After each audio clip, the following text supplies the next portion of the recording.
European Union Home Affairs ministers have examined ways to prevent tragedies in the Mediterranean Sea as would-be immigrants head for Europe's shores in poorly maintained boats. The ministers looked at what steps they can take in the short term to help avoid tragedies like the one off the island of Lampedusa in October.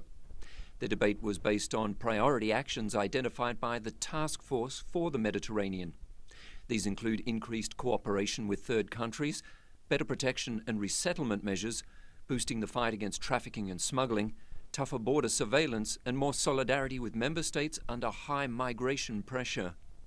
The tragedies at sea will be a focus when European leaders meet in Brussels in June.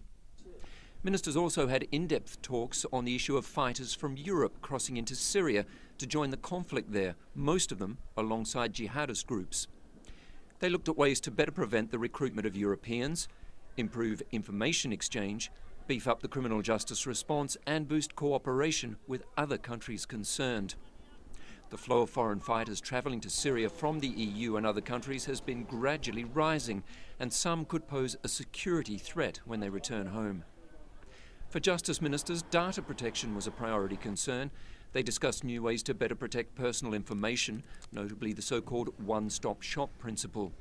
It would see one national authority monitor businesses or organisations that process personal data in more than one country, ideally the authority in the state where the business operates.